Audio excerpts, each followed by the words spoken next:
Welcome back to On the Couch. Still with us, the Parlotones. So let's turn our attention now to the business behind music. I think when it comes to marketing, you guys really know your stuff. And I think also that not just are you in a band, but you're running a business, therefore you need to be profitable. But there's been mixed views, of course, on the controversial side, mixed views with the band and the corporate deals, Khan, that you've had, KFC being one of them. What's your thoughts on the comments and the negativity towards the band on that? Well, my thought is that ultimately for us it's all about the music, and it's all about our career in music and having longevity and being able to take our music globally. Due to the sort of current landscape in music, the only way to do that is to have sort of symbiotic relationships with corporates that enable you to invest in yourself. Mm-hmm. They're very short-term relationships. It's not like we're tied in to some 20-year record deal that will consume the rest of our lives. They're short-term relationships that give us a cash injection that we can then use to ultimately improve the brand. I don't, you know, the term selling out gets bandied about, and I use this all the time, but ultimately what we're doing is buying in to the entity that is the Parlotones. Short might, you know, not, it's like, it's what's weird for me is it's okay when our sports stars do it, and it's okay when our actors do it, but it's not okay when our musicians do it. And I think, you know, any person or breathing on this planet ultimately is a product of some form of commercial or commerciality.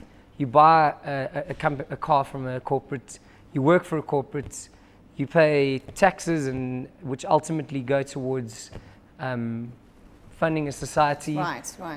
We are part of a corporate machine, and this way we get the corporates to work for us. It's, you know, we're not a puppet to them, we're not a slave to them. We, from the get-go, we've been the Parlotones. We're a band that wears makeup. We sing lyrics that sort of touch on sometimes the sort of darker side of society, or the society that's entrenched with temptations, and that it's not like we writing these sort of nursery rhymes. Right. And we are who we are, and what's happened is that certain brands feel that we could ultimately, they see us as a sort of a vehicle to channel their brand. And it's investing in the Parlotones as a brand, because you have become a brand of your own. And we still have control over what, like previously if you'd signed to a record company, they control your career from that point on for the next 10 albums or 10 years. Right. This way we still get to do things the way we want it done. With your affiliation to KFC, not only did it allow you to make this amazing, groundbreaking, so expensive video, but it's also made you a household name. Exactly. What do you guys think about that? Awesome. Yeah. And at the end of the day, isn't that what it's about? Because that translates into more fans, which translates into being more profitable, which translates into going further and making it bigger and bigger. Yeah, right? like you lose 10 fans, but you gain 10,000. Yeah, and the people that don't like you, doesn't matter what you do, they're not going to like you. So you can't please them, piss them off.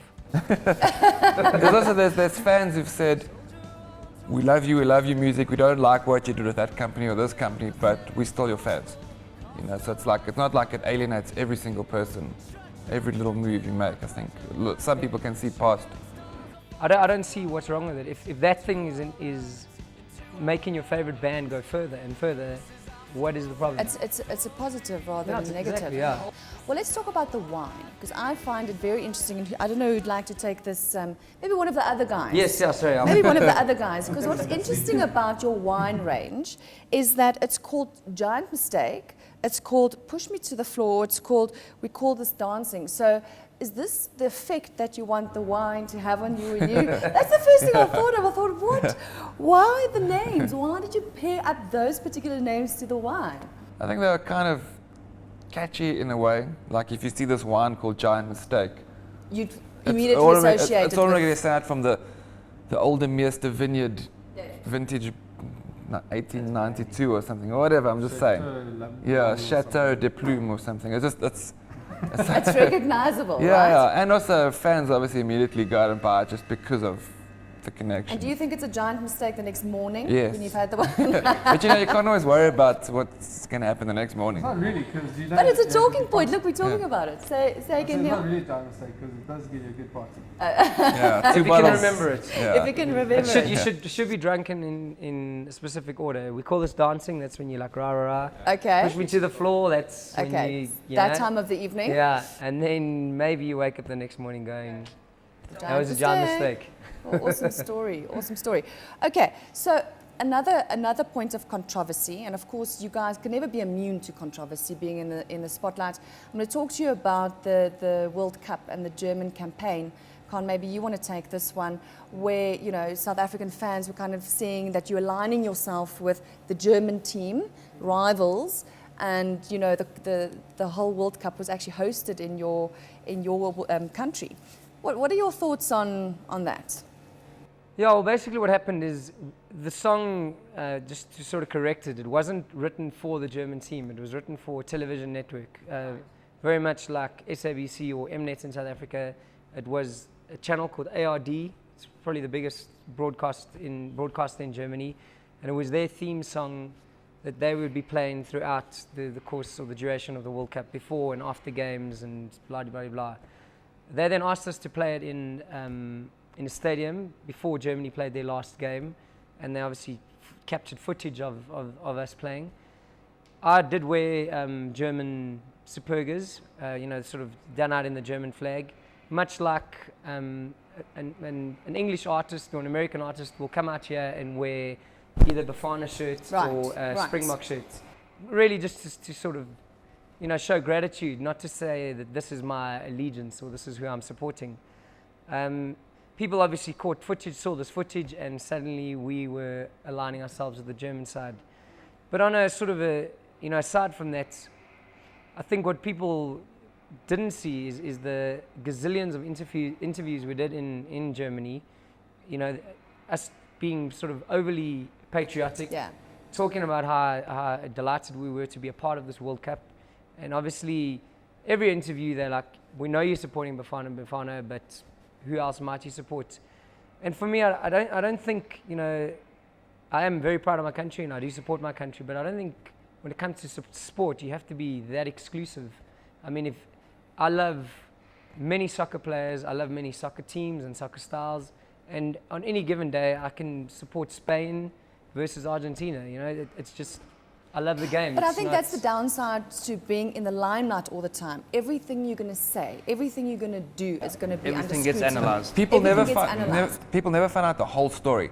They pick one thing and run with it. Sensationalism. Like even now, we'll see comments on what we've done last week going, yeah, they got a major deal in Germany because of their wine. Can you believe it's not even the music? And like people pick random things, put them together and make it that becomes a story. Yeah, and they'll put it on their blog as like. But how do you guys deal with this negativity, Glenn?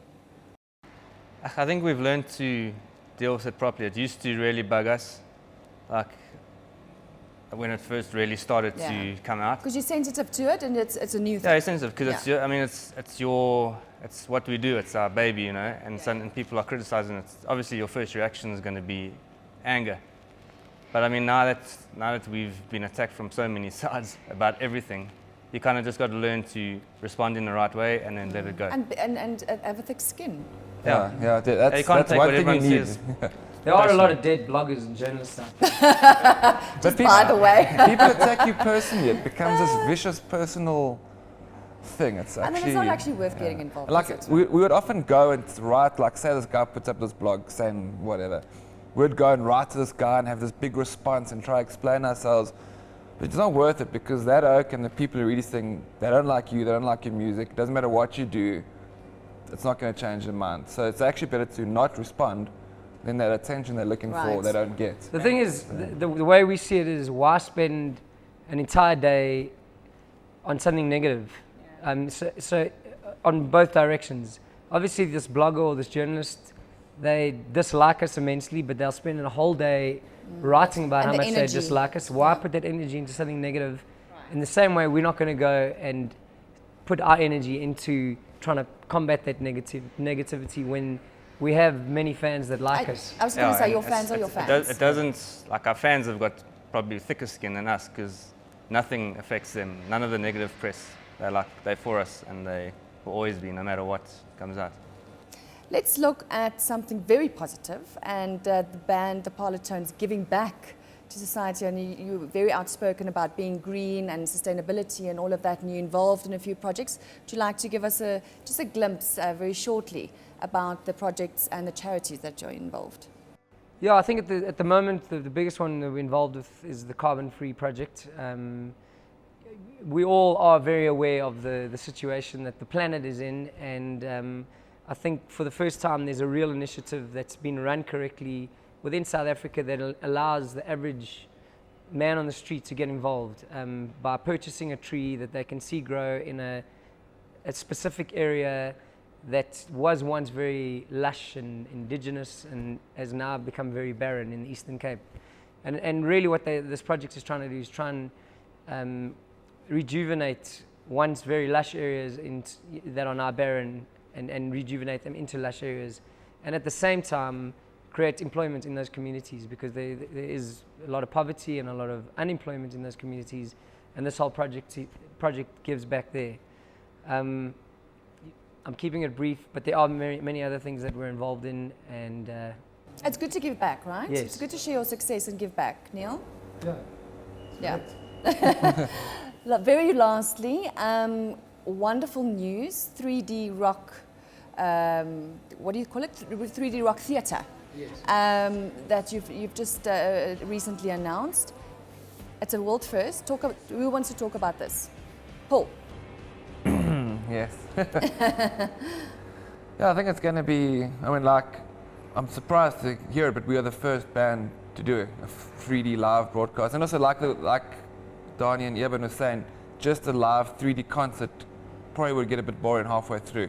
But because it's going to be this storyline and props, and we don't even know all the details yet, but there's an orchestral score, and it's going to be this whole world that you can become immersed in. I think it's going to be, even I'm excited about it. What's this going to mean to the band, to the brand, and to the band? Come on.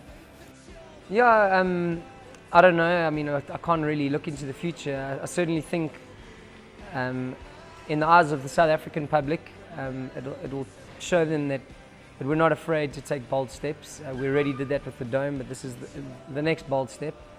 And for once, this is one thing, even if we have critics out there, I think this is one thing that they should support. It's a South African band doing a world first, ultimately putting Joburg and South Africa and South African music on the map by presenting this to the world. And if you don't like us, I think this is the one time you should really get behind us. It's not about your tastes. It's about that we are doing something that is proudly South African. We look forward to it. Thank you so much to the Parlotones for joining us today on the couch. It was definitely a very good and interesting conversation. Thanks for your time. Thank you. Well, that's it from On the Couch. For me, Jackie, now until next week. Goodbye.